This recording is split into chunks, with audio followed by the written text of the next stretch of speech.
Radio Tehran, শুরু হচ্ছে বিশ্ব সংবাদ।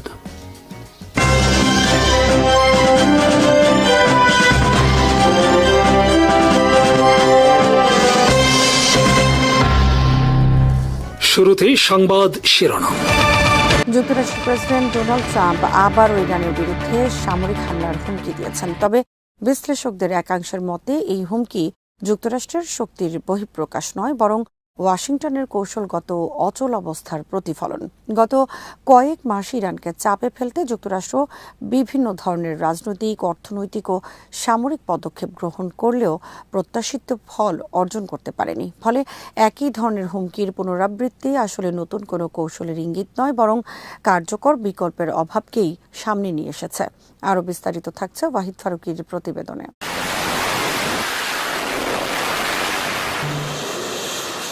গত 5 মাসে ট্রাম্প প্রশাসন ইরানের বিরুদ্ধে প্রায় সব ধরনের চাপ প্রয়োগের চেষ্টা করেছে।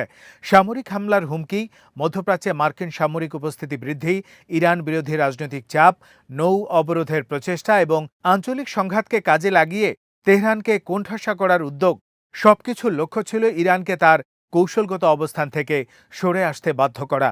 কিন্তু এসব উদ্যোগ সত্ত্বেও ইরান তার প্রতিরোধ ও প্রতিরক্ষার সক্ষমতাকে অক্ষুণ্ণ রেখেছে।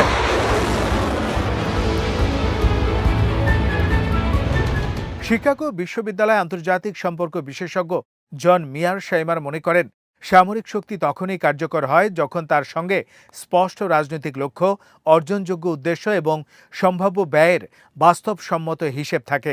তার মতে যুক্তরাষ্ট্র এখন পর্যন্ত ব্যাখ্যা করতে পারেনি যে নতুন করে সামরিক হামলা চালালে আগের চেয়ে ভিন্ন কোনো ফল কিভাবে অর্জিত হবে। ফলে ইরানের বিরুদ্ধে সামরিক বিকল্পের পুনরাবৃত্তি কার্যকর নীতির পরিবর্তে কৌশলগত অক্ষমতার পরিচয় বহন করে।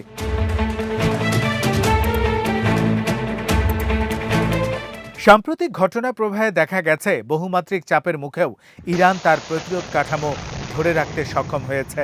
শুধুমাত্র সামরিক সক্ষমতাই নয়, ক্ষেপণাস্ত্র প্রযুক্তি, ড্রোন শক্তি, আঞ্চলিক মিত্রদের সঙ্গে সম্পর্ক, ভূরাজনৈতিক অবস্থান এবং পাল্টা জবাব দেওয়ার সক্ষমতা, সব মিলিয়ে ইরান এমন একটি প্রতিরোধ ব্যবস্থা গড়ে তুলেছে যা সম্ভাব্য যে কোনো সামরিক অভিযানের ব্যয় উল্লেখযোগ্যভাবে বাড়িয়ে দেয়।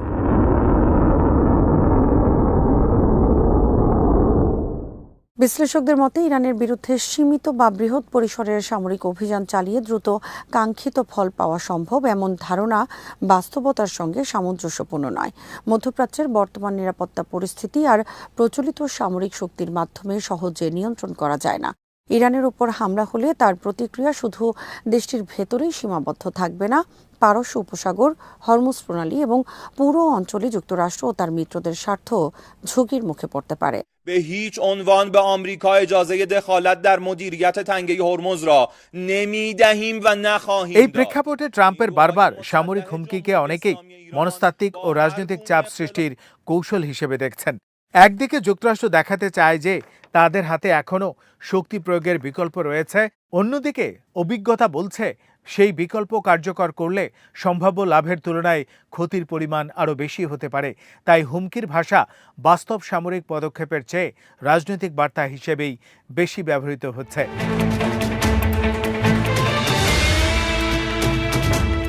কৌশলগত দৃষ্টিকোণ থেকে যুক্তরাষ্ট্রের বড় সমস্যা হলো একটি বাস্তবসম্মত রাজনৈতিক লক্ষ্য নির্ধারণ করতে না পারা। সামরিক অভিযান শেষ হলে কিভাবে পরিস্থিতি নিয়ন্ত্রণ করা হবে, কী ধরনের রাজনৈতিক ফল অর্জিত হবে এবং দীর্ঘমেয়াদে তার কী প্রভাব হবে, এসব প্রশ্নের সন্তোষজনক উত্তর এখন ওয়াশিংটনের কাছে নেই। ফলে সামরিক শক্তি গ্রহণের সিদ্ধান্ত আরও জটিল হয়ে উঠেছে। অন্যদিকে ইরান গত কয়েক বছরে এমন একটি প্রতিরোধ নীতি গড়ে তুলেছে যার মূল ভিত্তি হল প্রতিপক্ষের জন্য সংঘাতের মূল্য বাড়িয়ে দেয়া। ক্ষেপণাস্ত্র ও ড্রোন সক্ষমতার পাশাপাশি আঞ্চলিক প্রভাব, প্রতিরক্ষা প্রস্তুতি এবং সংকট মোকাবেলার অভিজ্ঞতা যুক্তরাষ্ট্রের জন্য সামরিক পদক্ষেপকে অনিশ্চিত ও ব্যয়বহুল করে তুলেছে।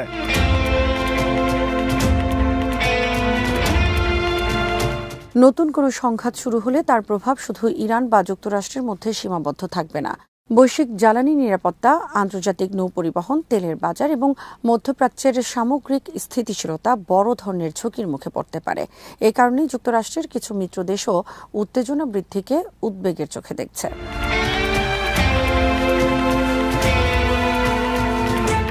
গত 2 দশকে আফগানিস্তান, ইরাক সহ মধ্যপ্রাচ্যের বিভিন্ন যুদ্ধে যুক্তরাষ্ট্রের অভিজ্ঞতাও এই বিতর্কে গুরুত্বপূর্ণ। সামরিকভাবে শক্তিশালী হওয়া সত্ত্বেও ওয়াশিংটন বহু ক্ষেত্রে দীর্ঘমেয়াদী রাজনৈতিক লক্ষ্য অর্জনে ব্যর্থ হয়েছে এবং বিপুল অর্থনৈতিক, মানবিক ও কূটনৈতিক মূল্য দিতে হয়েছে। সেই অভিজ্ঞতা থেকেই অনেক মার্কিন বিশ্লেষক ইরানের ক্ষেত্রে একই ধরনের ভুল পুনরাবৃত্তির বিরুদ্ধে সতর্ক করেছেন।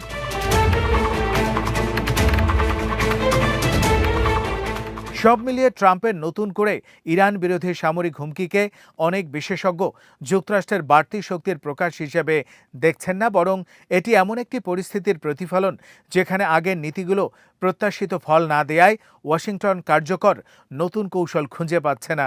ফলে একই ধরনের হুমকির পুনরাবৃত্তি উদ্যোগের পরিবর্তে কৌশলগত বিকল্প সংকুচিত হওয়ার ইঙ্গিত দিচ্ছে।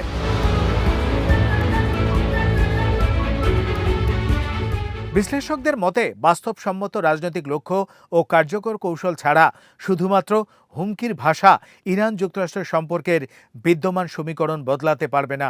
বর্তমান বাস্তবতায় সামরিক শক্তির পাশাপাশি রাজনৈতিক, অর্থনৈতিক, নিরাপত্তা ও আঞ্চলিক নানা বিষয় একসঙ্গে কাজ করছে। তাই একই ধরনের হুমকির পুনরাবৃত্তি উদ্যোগের পরিবর্তে কৌশলগত বিকল্প সংকুচিত হওয়ার ইঙ্গিত দিচ্ছে। বিশ্লেষকদের মতে বাস্তবসম্মত রাজনৈতিক লক্ষ্য ও কার্যকর কৌশল ছাড়া শুধুমাত্র হুমকির ভাষা ইরান যুক্তরাষ্ট্রের সম্পর্কের বিদ্যমান সমীকরণ বদলাতে পারবে না। যুক্তরাষ্ট্রের প্রভাবশালী সংবাদ মাধ্যম দ্য নিউ ইয়র্ক টাইমস এক অনুসন্ধানী প্রতিবেদনে দাবি করেছে, ইরানের সম্ভাব্য যুদ্ধ পরবর্তী পরিস্থিতিকে সামনে রেখে ইসরায়েল ও যুক্তরাষ্ট্র এমন একটি পরিকল্পনা তৈরি করেছিল যা অনেকের কাছে অবিশ্বাস্য মনে হতে পারে। পরিকল্পনাটি ছিল সাবেক ইরানি প্রেসিডেন্ট মাহমুদ আহমেদিনেজাদকে ভবিষ্যৎ নেতৃত্বের জন্য প্রস্তুত করা। অথচ এই আহমেদিনেজাদই একসময় ইসরায়েল ও যুক্তরাষ্ট্র বিরোধী কঠোর অবস্থানের জন্য বিশ্বজুড়ে পরিচিত ছিলেন। নিউ ইয়র্ক টাইমসের অনুসন্ধানী প্রতিবেদন থেকে দুনিয়া কাঁপানো এই ঘটনা জানাচ্ছেন ওয়াহিদ ফারুকে।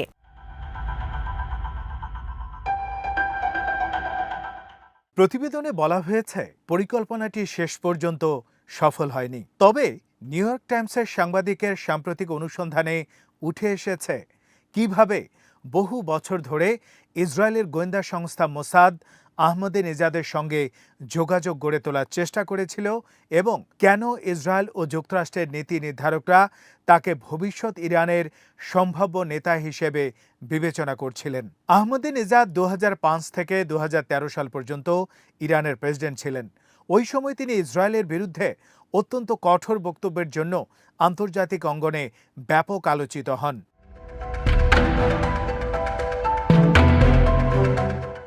তিনি একাধিকবার ইসরায়েলের অস্তিত্বের বিরোধিতা করেন এবং হলোকাস্ট নিয়ে বিতর্কিত মন্তব্য করেন। তার শাসনামলেই ইরানের পারমাণবিক কর্মসূচি দ্রুত অগ্রসর হয়। একই সময়ে 2009 সালের বিতর্কিত প্রেসিডেন্ট নির্বাচনের পর গড়ে ওঠা গ্রিন মুভমেন্ট দমনে তার সরকারের কঠোর ভূমিকা আন্তর্জাতিক মহলে ব্যাপক সমালোচনার জন্ম দেয়।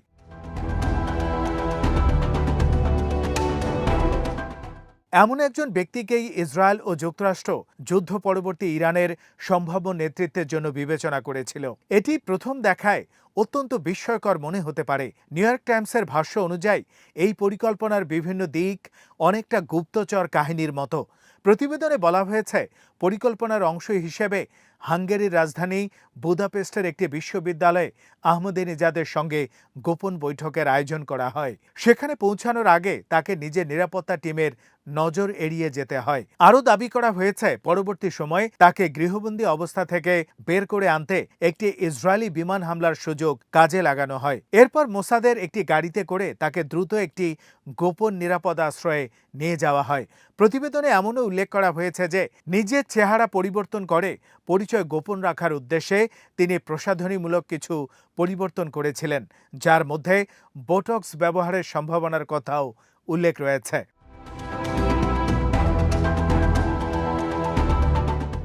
তবে শেষ পর্যন্ত এই পরিকল্পনা বাস্তবায়িত হয়নি। নিউ ইয়র্ক টাইমস জানায় এক পর্যায়ে আহমেদিনেজাদ নিজেই ইসরায়েলের এই উদ্যোগ নিয়ে হতাশ হয়ে পড়েন। পরে তিনি রহস্যজনক পরিস্থিতিতে সেই নিরাপদ আশ্রয় ত্যাগ করেন। কিভাবে বা কেন তিনি সেখান থেকে বেরিয়ে যান সে বিষয়ে এখনো নিশ্চিত কোনো তথ্য প্রকাশ করা হয়নি। প্রতিবেদনটির অন্যতম গুরুত্বপূর্ণ দিক হলো কেন ইসরায়েল এমন একজন নেতাকে বেছে নেওয়ার কথা ভাবল যিনি দীর্ঘদিন ধরে তাদের অন্যতম প্রধান শত্রু হিসেবে পরিচিত ছিলেন।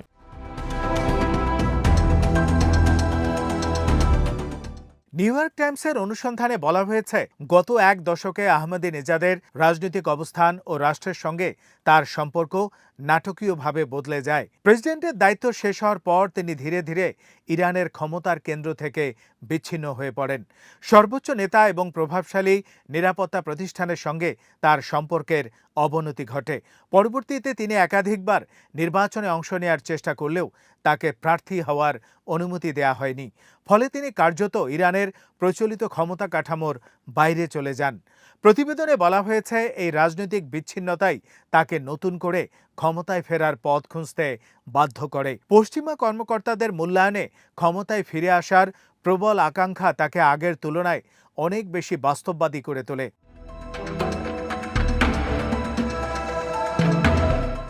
নিউ ইয়র্ক টাইমসের তথ্য মতে, ইসরায়েল ও যুক্তরাষ্ট্র এমন একজন নেতার সন্ধান করছিল যিনি যুদ্ধের পর বিভক্ত ও অস্থিতিশীল ইরানকে নেতৃত্ব দিতে পারবেন এবং একই সঙ্গে পশ্চিমা দেশগুলোর সঙ্গে আলোচনায় বসতে রাজি হবেন। তাদের ধারণা ছিল ক্ষমতায় ফিরে আসার সুযোগ পেলে আহমেদিনেজাদ অতীতের কঠোর আদর্শিক অবস্থান থেকে সরে এসে বাস্তব পরিস্থিতির সঙ্গে সমঝোতা করতে পারেন। প্রতিবেদনে আরও বলা হয়েছে, পশ্চিমা গোয়েন্দা সংস্থাগুলোর মূল্যায়নে আহমেদিনেজাদ ব্যক্তিগত রাজনৈতিক ভবিষ্যৎকে আদর্শিক অবস্থানের চেয়ে বেশি গুরুত্ব দিতে শুরু করেছিলেন।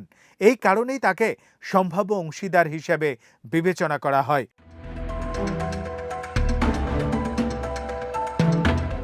নিউ ইয়র্ক টাইমস আরও জানায়, ইসরায়েলের দৃষ্টিতে সবচেয়ে গুরুত্বপূর্ণ বিষয় ছিল এমন একজন পরিচিত রাজনৈতিক মুখকে সামনে আনা যিনি ইরানের জনগণের কাছে গ্রহণযোগ্যতা অর্জন করতে পারেন এবং একই সঙ্গে ক্ষমতা শূন্যতা পূরণে ভূমিকা রাখতে সক্ষম হন। আহমেদিনেজাদ দীর্ঘদিন দেশের প্রেসিডেন্ট ছিলেন এবং সাধারণ মানুষের একটি অংশের মধ্যে তার জনপ্রিয়তা এখনও ছিল।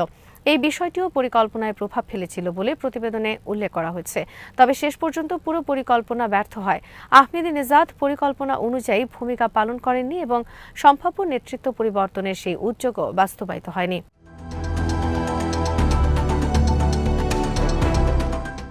নিউ ইয়র্ক টাইমসের প্রতিবেদনে আরও উল্লেখ করা হয়েছে, ইসরায়েল ও যুক্তরাষ্ট্র দীর্ঘদিন ধরেই ইরানের রাজনৈতিক ভবিষ্যৎ নিয়ে বিভিন্ন সম্ভাব্য পরিস্থিতি বিবেচনা করে আসছিল। সম্ভাব্য ক্ষমতার পরিবর্তন, যুদ্ধ পরবর্তী প্রশাসন এবং বিকল্প নেতৃত্ব নিয়ে বিভিন্ন পর্যায়ে আলোচনা হয়েছে। আহমেদিনেজাদকে ঘিরে এই পরিকল্পনা ছিল সেই বৃহত্তর কৌশলের একটি অংশ। প্রতিবেদনটি মধ্যপ্রাচ্যের ভূ রাজনীতি, গোয়েন্দা তৎপরতা এবং ইরানের অভ্যন্তরীণ ক্ষমতার রাজনীতির এক অজানা অধ্যায় সামনে এনেছে। বিশেষ করে এক সময়ের কট্টর ইসরায়েল বিরোধী একজন নেতাকে ভবিষ্যৎ মিত্র হিসেবে বিবেচনা করার বিষয়টি আন্তর্জাতিক রাজনীতির জটিল বাস্তবতা এবং রাষ্ট্রগুলোর কৌশলগত সিদ্ধান্ত গ্রহণের প্রকৃতি সম্পর্কে নতুন প্রশ্ন উত্থাপন করেছে।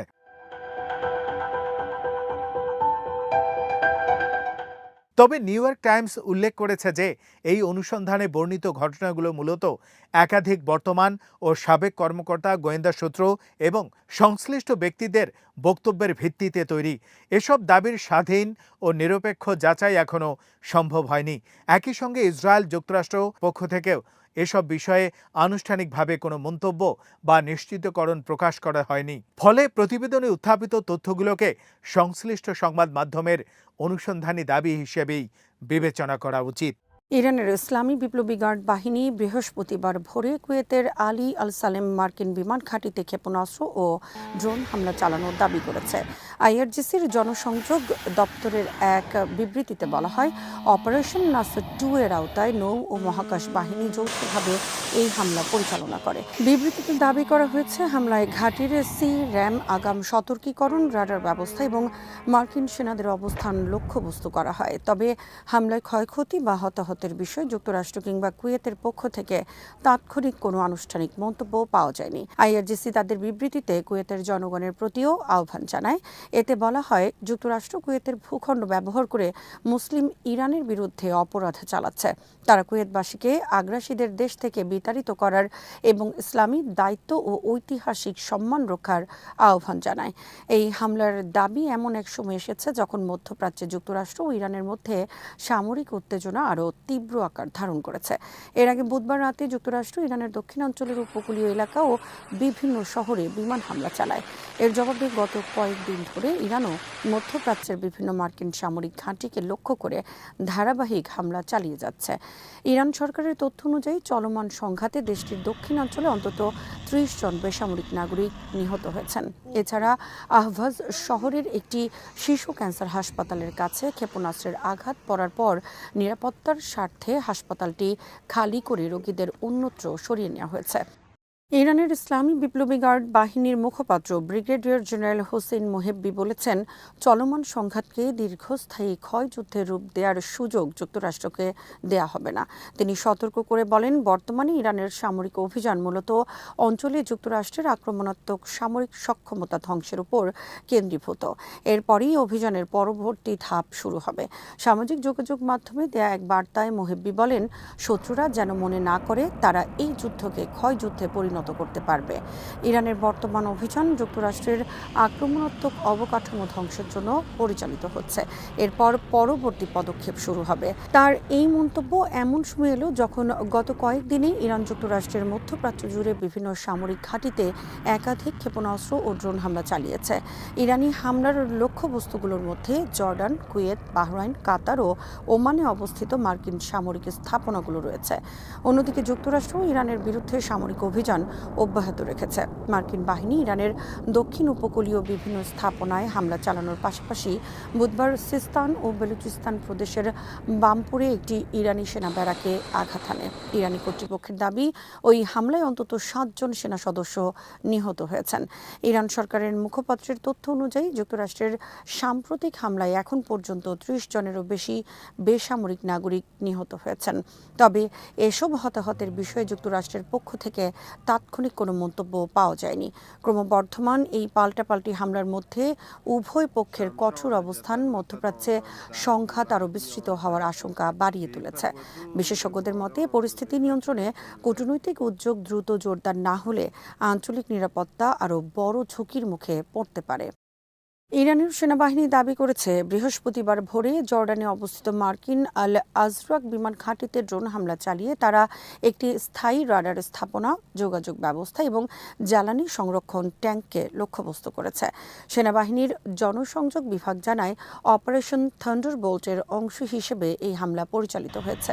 বিবৃতিতে বলা হয়, চলতি সপ্তাহের শুরুতে ইরানের সিস্তান ও বেলুচিস্তান প্রদেশের ইরান শহরের বামপুরে সেনা ব্যারাকে যুক্তরাষ্ট্রের কথিত হামলায় ৭ জন সেনা সদস্য নিহত হন। ওই ঘটনাকে নৃশংস ও মানবতা বিরোধী আখ্যা দিয়ে তারই প্রতিক্রিয়ায় আল আজরাক ঘাঁটিতে হামলা চালানো হয়েছে বলে দাবি করেছে তেহরান। ইরানি সেনাবাহিনীর ভাষ্য অনুযায়ী আল আজরাক বিমান ঘাঁটি পশ্চিম এশিয়ায় মার্কিন বাহিনীর একটি গুরুত্বপূর্ণ কৌশলগত ও কমান্ড কেন্দ্র। এছাড়া সেখানে ক্ষেপণাস্ত্র প্রতিরক্ষা ব্যবস্থা মোতায়েন রয়েছে, যা এই ঘাঁটিকে সামরিকভাবে অত্যন্ত গুরুত্বপূর্ণ করে তুলেছে। বিবৃতিতে বলা হয়, ইরানের সেনাবাহিনীর সন্তানরা জাতির সেবায় নিবেদিত। মাতৃভূমি ও জাতীয় নিরাপত্তা রক্ষার সম্মানজনক দায়িত্ব পালন এবং শহীদদের রক্তের প্রতিশোধ নেওয়ার ক্ষেত্রে তারা কখনো পিছু হটবে না। ইরানের Islamic revolutionary guard corps IRGC দাবি করেছে, দেশটির দক্ষিণ পশ্চিমাঞ্চলীয় খুজেস্তান প্রদেশের আন্দিমেস্ক শহরের আকাশে একটি মার্কিন MQ-9 রিপার ড্রোন ভূপাতিত করা হয়েছে। আজ আইআরজিসির জনসংযোগ দপ্তর এক বিবৃতিতে জানায়, তাদের অ্যারোস্পেস ফোর্স পরিচালিত একটি আধুনিক বিমান প্রতিরক্ষা ব্যবস্থা ব্যবহার করে ড্রোনটি শনাক্ত, প্রতিহত এবং ধ্বংস করা হয়েছে। তবে কোন ধরনের আকাশ প্রতিরক্ষা ব্যবস্থা ব্যবহার করা হয়েছে বা ড্রোনটি ড্রোনটি কী উদ্দেশ্যে ওই এলাকায় অবস্থান করছিল সে বিষয়ে বিস্তারিত তথ্য প্রকাশ করা হয়নি। আইআরজিসির ভাষ্য অনুযায়ী ড্রোনটি ভূপাতিত হওয়ার কয়েক মিনিট পরই আনুষ্ঠানিকভাবে এ তথ্য জানানো হয়। সংস্থাটি ঘটনাটিকে ইরানের আকাশসীমা রক্ষায় তাদের প্রতিরক্ষা সক্ষমতার আরেকটি উদাহরণ হিসেবে উল্লেখ করেছে। আন্দিমেস্ক শহরটি খুজেস্তান প্রদেশে অবস্থিত, যা ইরাক সীমান্তের কাছাকাছি এবং সাম্প্রতিক সময়ে যুক্তরাষ্ট্রের সামরিক তৎপরতার কারণে কৌশলগতভাবে গুরুত্বপূর্ণ অঞ্চলের মধ্যে পড়ে। এলাকাটির নিকটবর্তী কয়েকটি স্থাপনা সম্প্রতি মার্কিন হামলার লক্ষ্যবস্তু হয়েছে বলে বিভিন্ন প্রতিবেদনে উল্লেখ করা হয়েছে। ঘটনাটি এমন এক সময় ঘটল যখন ইরান ও যুক্তরাষ্ট্রের মধ্যে চলমান সামরিক উত্তেজনা নতুন মাত্রা পেয়েছে। লেবাননের পররাষ্ট্রমন্ত্রী ইউসুফ রাজ্জি বলেছেন, দেশটির সশস্ত্র বাহিনীর প্রধান লক্ষ্য হল ধাপে ধাপে সমগ্র লেবাননের ভূখণ্ডে, বিশেষ করে দক্ষিণাঞ্চলে রাষ্ট্রের পূর্ণ কর্তৃত্ব প্রতিষ্ঠা করা। তবে এই লক্ষ্য বাস্তবায়নের জন্য ইসরায়েলকে লেবাননের দখলকৃত সব এলাকা থেকে সম্পূর্ণভাবে সেনা প্রত্যাহার করতে হবে বলে তিনি জোর দিয়ে উল্লেখ করেন। ফ্রান্সের রাজধানী প্যারিসে ফরাসি সিনেট আয়োজিত এক সম্মেলনে বক্তব্য দিতে গিয়ে রাজ্জি বলেন, দেশের সার্বভৌমত্ব ও রাষ্ট্রীয় সব প্রতিষ্ঠানকে শক্তিশালী করতে হলে প্রথমেই বিদেশি দখলের অবসান ঘটাতে হবে। লেবাননের জাতীয় বার্তা সংস্থা এনএনএ জানায়, তিনি দক্ষিণ লেবাননে সেনাবাহিনীর উপস্থিতি ও কর্তৃত্ব ধীরে ধীরে সম্প্রসারণের পরিকল্পনার কথাও তুলে ধরেন। রাজ্যের ভাষায়, কোনো রাষ্ট্র তার ভূখণ্ডের একটি অংশ বিদেশি দখলে থাকা অবস্থায় পূর্ণাঙ্গভাবে রাষ্ট্রীয় প্রতিষ্ঠান গড়ে তুলতে বা সার্বভৌমত্ব নিশ্চিত করতে পারে না। তিনি বলেন, দখলদারিত্ব শুধু রাষ্ট্রীয় প্রতিষ্ঠানকে দুর্বলই করে না, বরং রাজনৈতিক ও নিরাপত্তা অস্থিরতা দীর্ঘায়িত করে এবং সরকারের পক্ষে দেশের সর্বত্র কার্যকর কর্তৃত্ব প্রতিষ্ঠার পথেও বাধা সৃষ্টি করে। তিনি আরও বলেন, ইসরায়েলের পূর্ণ সেনা প্রত্যাহারের পরই লেবাননের সেনাবাহিনী দেশের দক্ষিণাঞ্চলে নিরাপত্তা ও প্রশাসনিক দায়িত্ব আরও কার্যকরভাবে গ্রহণ করতে পারবে। এতে দেশের স্থিতিশীলতা, আইন শৃঙ্খলা এবং রাষ্ট্রীয় প্রতিষ্ঠানের কার্যকারিতা বাড়বে বলে তিনি আশা প্রকাশ করেন। সাম্প্রতিক মাসগুলোতে দক্ষিণ লেবাননের নিরাপত্তা পরিস্থিতি এবং ইসরায়েল লেবানন সীমান্তে উত্তেজনার প্রেক্ষাপটে রাজ্যের এই মন্তব্যকে তাৎপর্যপূর্ণ হিসেবে দেখা হচ্ছে। লেবানন সরকার দীর্ঘদিন ধরেই দেশের পুরো ভূখণ্ডে একক রাষ্ট্রীয় কর্তৃত্ব প্রতিষ্ঠার উপর গুরুত্ব দিয়ে আসছে এবং আন্তর্জাতিক সম্প্রদায়ের প্রতি ইসরায়েলি বাহিনীর সম্পূর্ণ প্রত্যাহার নিশ্চিত করার আহ্বান জানিয়ে আসছে। ইরান 2026 সাল জুড়ে তাদের মহাকাশ কর্মসূচির উন্নয়ন অব্যাহত রাখার উচ্চাভিলাষী পরিকল্পনা ঘোষণা করেছে। এই পরিকল্পনার আওতায় শহীদ সোলাইমানি স্যাটেলাইট নক্ষত্র মণ্ডলের প্রথম ধাপের উৎক্ষেপণ, দেশের প্রথম সম্পূর্ণ দেশীয় প্রযুক্তিতে নির্মিত রাডার স্যাটেলাইট উন্মোচন, নাহি-3 যোগাযোগ স্যাটেলাইটের উন্নয়ন এবং পার্স-2 পৃথিবী পর্যবেক্ষণ স্যাটেলাইট উৎক্ষেপণের প্রস্তুতি সহ একাধিক গুরুত্বপূর্ণ প্রকল্প বাস্তবায়নের কথা জানানো হয়েছে। বুধবার এক সংবাদ সম্মেলনে এসব পরিকল্পনার বিস্তারিত তুলে ধরেন ইরানের তথ্য ও যোগাযোগ প্রযুক্তি বিষয়ক উপমন্ত্রী এবং ইরানিয়ান স্পেস এজেন্সির প্রধান হাসান সালারিয়াহ। আরও বিস্তারিত থাকছে ওয়াহিদ ফারুকীর প্রতিবেদনে। চলতি ইরানি বর্ষে, যা 21শে মার্চ 2026 থেকে শুরু হয়েছে, দেশের মহাকাশ খাতের অবকাঠামো আরও শক্তিশালী করার পাশাপাশি নতুন প্রজন্মের স্যাটেলাইট নির্মাণ ও উৎক্ষেপণের কাজকে অগ্রাধিকার দেয়া হবে। তার ভাষ্য অনুযায়ী স্যাটেলাইট নিয়ন্ত্রণ কেন্দ্র, উৎক্ষেপণ কেন্দ্র, বিশেষায়িত গবেষণাগার এবং বিভিন্ন প্রযুক্তিগত অবকাঠামোর উন্নয়ন একই সঙ্গে চলবে, যাতে ভবিষ্যতে দেশটি আরও স্বয়ংসম্পূর্ণ মহাকাশ সক্ষমতা অর্জন করতে পারে। সংবাদ সম্মেলনে সালারিয়া জানান, ইরানের মহাকাশ শিল্পের বর্তমান প্রকল্পগুলোকে কয়েকটি প্রধান খাতে ভাগ করা হয়েছে। এর মধ্যে রয়েছে অবকাঠামো নির্মাণ, স্যাটেলাইটের নকশা ও উৎপাদন, উৎক্ষেপণ সক্ষমতা বৃদ্ধি এবং স্যাটেলাইট ভিত্তিক তথ্য ও চিত্র ব্যবহার করে বিভিন্ন বেসামরিক সেবা প্রদান। তিনি বলেন, এসব প্রকল্প শুধু চলতি বছরেই সীমাবদ্ধ থাকবে না, আগামী কয়েক বছর ধরে ধাপে ধাপে বিভিন্ন প্রকৌশল মডেল, প্রোটোটাইপ ও পূর্ণাঙ্গ স্যাটেলাইট প্রস্তুত করা হবে। তিনি আশা প্রকাশ করেন, চলতি ইরানি বর্ষ শেষ হওয়ার আগেই এসব প্রকল্পের বেশ কয়েকটি গুরুত্বপূর্ণ মাইলফলক অর্জিত হবে এবং পর্যায়ক্রমে সেগুলোর বিস্তারিত জনগণের সামনে তুলে ধরা হবে। ইরানের অন্যতম গুরুত্বপূর্ণ প্রকল্প হিসাবে নাহি-3 যোগাযোগ স্যাটেলাইটের কথা উল্লেখ করেন আইএসএ প্রধান। তিনি জানান, এই স্যাটেলাইট ভূস্থির কক্ষপথে অবস্থান করে দীর্ঘমেয়াদে যোগাযোগ সেবা দিতে সক্ষম হবে।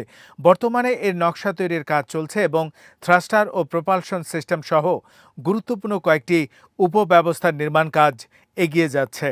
সালারিয়া ব্যাখ্যা করেন, যোগাযোগ স্যাটেলাইট মূলত তথ্য আদান প্রদানের জন্য ব্যবহার করা হয় এবং প্রয়োজন অনুযায়ী বিভিন্ন ফ্রিকোয়েন্সি ব্যান্ডে পরিচালিত হতে পারে। তিনি বলেন, নিম্ন পৃথিবী কক্ষপথে অবস্থানকারী স্যাটেলাইটগুলোকে সাধারণত নক্ষত্রমণ্ডল আকারে পরিচালনা করতে হয়, কারণ একক স্যাটেলাইটের কভারেজ সীমিত থাকে।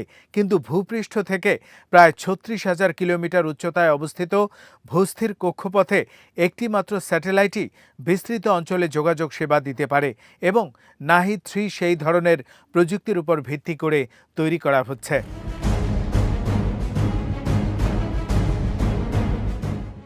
শহীদ সোলাইমানি স্যাটেলাইট নক্ষত্রমণ্ডলকে ইরানের অন্যতম বড় জাতীয় মহাকাশ প্রকল্প হিসেবে উল্লেখ করে সালারিয়াহ জানান, এটি কয়েকটি ধাপে বাস্তবায়ন করা হবে। প্রথম ধাপেই মোট 24টি স্যাটেলাইট উৎক্ষেপণের পরিকল্পনা রয়েছে, যার মধ্যে 18টি হবে কার্যকারী এবং 6টি থাকবে ব্যাকআপ হিসেবে। তিনি স্মরণ করিয়ে দেন, চলতি বছরের ফেব্রুয়ারিতে তথ্য ও যোগাযোগ প্রযুক্তি মন্ত্রী এবং প্রতিরক্ষা মন্ত্রীর উপস্থিতিতে এই নক্ষত্রমণ্ডলের প্রথম প্রোটোটাইপ উন্মোচন করা হয়েছিল। তার ভাষ্য অনুযায়ী প্রকল্পটির প্রয়োজনীয় উপব্যবস্থার কাজ ইতোমধ্যে শেষ হয়েছে এবং বর্তমানে বাকি স্যাটেলাইটগুলোর সমন্বয় বা ইন্টিগ্রেশনের কাজ চলছে। উৎক্ষেপণ যান প্রস্তুত হওয়ার সঙ্গে সঙ্গে এসব স্যাটেলাইট মহাকাশে পাঠানো হবে। তিনি বলেন, চলতি বছরে আরও কয়েকটি প্রোটোটাইপ উন্মোচনের পাশাপাশি এই নক্ষত্রমণ্ডলের প্রথম ধাপ বাস্তবায়ন ইরানিয়ান স্পেস এজেন্সির অন্যতম প্রধান অগ্রাধিকার হিসেবে বিবেচিত হচ্ছে। পৃথিবী পর্যবেক্ষণ কর্মসূচির অংশ হিসেবে পার্স 2 স্যাটেলাইট অগ্রগতির বিষয়েও বিস্তারিত তথ্য দেন আইএসএ প্রধান। তিনি জানান, 3 মিটারের উন্নত রেজুলেশন ছবি ধারণে সক্ষম এই স্যাটেলাইটটি 2025 সালের ফেব্রুয়ারিতে প্রথম উন্মোচন করা হয়েছিল। ইতিমধ্যে এর চূড়ান্ত যোগ্যতা যাচাই পরীক্ষা সম্পন্ন হয়েছে এবং এটি উৎক্ষেপণের জন্য শেষ পর্যায়ের প্রস্তুতিতে রয়েছে। তার মতে, পার্স 2 ইরানের রিমোট সেন্সিং সক্ষমতা উল্লেখযোগ্যভাবে বাড়াবে এবং কৃষি, পরিবেশ পর্যবেক্ষণ, দুর্যোগ ব্যবস্থাপনা, প্রাকৃতিক সম্পদ মূল্যায়ন ও মানচিত্র তৈরির মতো বিভিন্ন ক্ষেত্রে গুরুত্বপূর্ণ ভূমিকা রাখবে। একই সঙ্গে এটি দেশের পৃথিবী পর্যবেক্ষণ উপগ্রহ বহরকে আরও শক্তিশালী করবে। সালারিয়া আরও জানান, ইরানের প্রথম দেশীয় প্রযুক্তিতে নির্মিত রাডার স্যাটেলাইট রাড-1 প্রোটোটাইপও শিগগিরই উন্মোচন করা হবে। যদিও এটি 2026 সালের শীত বা বসন্তে উন্মোচনের পরিকল্পনা ছিল, কিছু স্বাভাবিক ও প্রযুক্তিগত কারণে সময়সূচিতে সামান্য পরিবর্তন এসেছে। তিনি বলেন, এই ধরনের জটিল মহাকাশ প্রকল্পে প্রযুক্তিগত সমন্বয় ও পরীক্ষার কারণে সময়সূচিতে পরিবর্তন হওয়া অস্বাভাবিক নয়। একই সঙ্গে রাড-2 নামে আরও একটি উন্নত রাডার স্যাটেলাইট উন্নয়নের কাজও চলছে, যা রাড-1 তুলনায় আরও উচ্চমানের চিত্র ধারণ করতে সক্ষম হবে। এই প্রকল্পটি ইরানের স্পেস রিসার্চ সেন্টার, তথ্য ও যোগাযোগ প্রযুক্তি মন্ত্রণালয়ের তত্ত্বাবধানে বাস্তবায়ন করছে। দীর্ঘদিনের আন্তর্জাতিক নিষেধাজ্ঞার মধ্যেও নিজস্ব প্রযুক্তি ও দেশীয় গবেষণার উপর নির্ভর করে এসব স্যাটেলাইট উন্নয়নের মাধ্যমে ইরান মহাকাশ খাতে স্বনির্ভরতা অর্জনের চেষ্টা করছে। দেশটির কর্মকর্তাদের মতে, যোগাযোগ, পৃথিবী পর্যবেক্ষণ, রাডার প্রযুক্তি এবং স্যাটেলাইট নক্ষত্রমণ্ডল গঠনের এই কর্মসূচিগুলো ভবিষ্যতে বেসামরিক চাহিদা পূরণের পাশাপাশি জাতীয় প্রযুক্তিগত ও কৌশলগত সক্ষমতাকে আরও শক্তিশালী করবে। বাংলাদেশের সাবেক প্রধানমন্ত্রী ও আওয়ামী লীগ সভাপতি শেখ হাসিনা আন্তর্জাতিক সংবাদ সংস্থা রয়টার্সকে দেয়া এক সাক্ষাৎকারে চলতি বছরের ডিসেম্বরে দেশে ফিরে আইনের মুখোমুখি হওয়ার ইচ্ছার কথা জানালেও দলটির অন্তত 2 জন জ্যেষ্ঠ নেতা এ প্রতিশ্রুতি বাস্তবায়ন নিয়ে গভীর সন্দেহ প্রকাশ করেছেন। তাদের মতে, শেখ হাসিনার বিরুদ্ধে ঘোষিত মৃত্যুদণ্ড বহাল থাকা অবস্থায় তিনি স্বেচ্ছায় দেশে ফিরে আসবেন এমন সম্ভাবনা অত্যন্ত ক্ষীণ। ব্রিটিশ ভিত্তিক অনলাইন সংবাদ মাধ্যম দ্য ডেল্টাগ্রাম প্রকাশিত এক প্রতিবেদনে দলটির 2 জন সিনিয়র নেতার বরাত দিয়ে বলা হয়েছে, শেখ হাসিনা প্রকাশ্যে দেশে ফেরার কথা বললেও দলের অভ্যন্তরে এ নিয়ে ভিন্ন ধরনের মূল্যায়ন রয়েছে। সংশ্লিষ্ট নেতাদের মতে, বর্তমান পরিস্থিতিতে দেশে ফিরে আত্মসমর্পণ করা রাজনৈতিক ও ব্যক্তিগত উভয় দিক থেকেই অত্যন্ত ঝুঁকিপূর্ণ হবে। আরও বিস্তারিত থাকছে ওয়াহিদ ফারুকীর প্রতিবেদনে।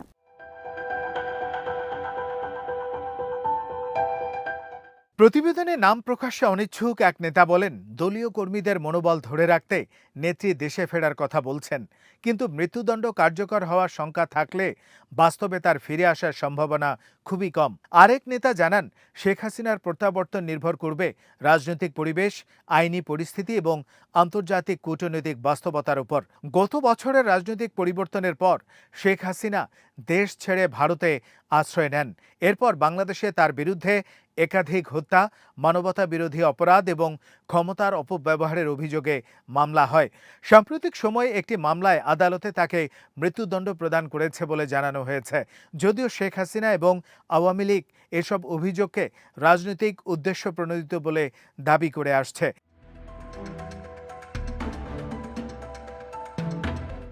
রয়টার্সকে দেয়া সাক্ষাৎকারে শেখ হাসিনা বলেন, তিনি পালিয়ে থাকার জন্য দেশ ছাড়েননি এবং উপযুক্ত সময়ে দেশে ফিরে আইনি প্রক্রিয়ার মুখোমুখি হবেন। তিনি আশা প্রকাশ করেন, আওয়ামী লীগের অন্যান্য নেতারাও তার সঙ্গে দেশে ফিরবেন। তবে দলীয় নেতাদের বক্তব্যে স্পষ্ট হয়েছে, বাস্তব পরিস্থিতি সম্পর্কে তাদের মূল্যায়ন অনেক বেশি সতর্ক।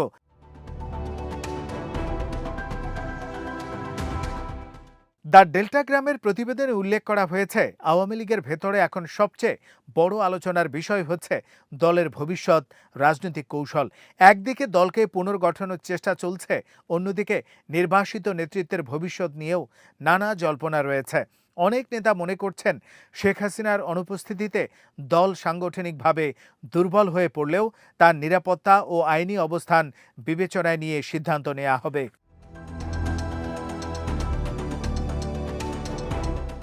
রাজনৈতিক বিশ্লেষকদের মতে শেখ হাসিনার দেশে ফেরার প্রশ্নটি কেবল ব্যক্তিগত সিদ্ধান্ত নয়, বরং এটি বাংলাদেশের বর্তমান রাজনৈতিক পরিস্থিতি, বিচার ব্যবস্থা এবং আন্তর্জাতিক সম্পর্কের সঙ্গেও গভীরভাবে জড়িত। যদি তার বিরুদ্ধে ঘোষিত রায় বহাল থাকে, তাহলে দেশে ফিরে আইনি ঝুঁকি এড়ানোর সুযোগ থাকবে না।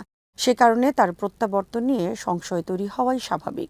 বিশ্লেষকদের আরেকটি অংশের মতে, দেশে ফেরার ঘোষণা রাজনৈতিক বার্তা হিসেবেও বিবেচিত হতে পারে। এর মাধ্যমে আওয়ামী লীগের সমর্থকদের উদ্দেশ্যে নেতৃত্বের ধারাবাহিকতা এবং ভবিষ্যৎ রাজনৈতিক লড়াইয়ের সংকল্প তুলে ধরার চেষ্টা করা হয়েছে। তবে ঘোষণাটি বাস্তবে কার্যকর হবে কিনা তা নির্ভর করবে আগামী কয়েক মাসের রাজনৈতিক ও আইনি পরিস্থিতির উপর।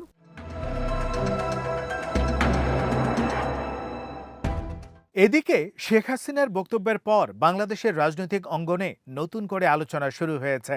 ক্ষমতাসীন পক্ষের নেতারা বলছেন, আইন সবার জন্য সমান এবং কেউ দেশে ফিরলে তাকে প্রচলিত আইনি প্রক্রিয়ার মধ্য দিয়ে যেতে হবে। অন্যদিকে আওয়ামী লীগের নেতাকর্মীরা দাবি করছেন, শেখ হাসিনার বিরুদ্ধে আনা অভিযোগ ও বিচার প্রক্রিয়া আন্তর্জাতিক মানদণ্ড অনুসরণ করেনি এবং সুষ্ঠু বিচার নিশ্চিত হলে তিনি নিজের অবস্থান প্রমাণ করতে পারবেন।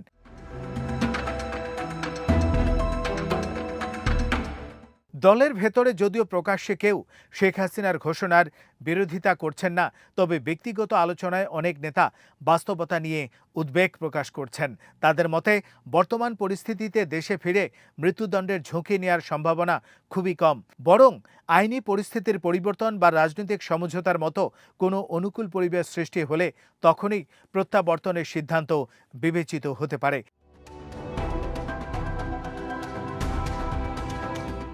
সব মিলিয়ে শেখ হাসিনার ডিসেম্বরে দেশে ফেরার ঘোষণা বাংলাদেশের রাজনীতিতে নতুন মাত্রা যোগ করেছে। তবে দ্য ডেল্টাগ্রামের সঙ্গে কথা বলা আওয়ামী লীগের দুই জ্যেষ্ঠ নেতার বক্তব্য ইঙ্গিত দিচ্ছে, দলীয় অভ্যন্তরেই এই প্রতিশ্রুতি বাস্তবায়ন নিয়ে যথেষ্ট সংশয় রয়েছে। তাদের ধারণা, মৃত্যুদণ্ড বহাল থাকা অবস্থায় শেখ হাসিনা দেশে ফিরে আত্মসমর্পণ করার সম্ভাবনা অত্যন্ত কম। ফলে ডিসেম্বরে তার প্রত্যাবর্তন নিয়ে যে প্রত্যাশা এবং আলোচনা তৈরি হয়েছে তা শেষ পর্যন্ত বাস্তবে রূপ নেবে কিনা সেটাই এখন বড় প্রশ্ন। শ্রোতা বন্ধুরা, বিশ্ব সংবাদে এই ছিল আমাদের সর্বশেষ আয়োজন। সঙ্গে থাকার জন্য আপনাদের সবাইকে অসংখ্য ধন্যবাদ।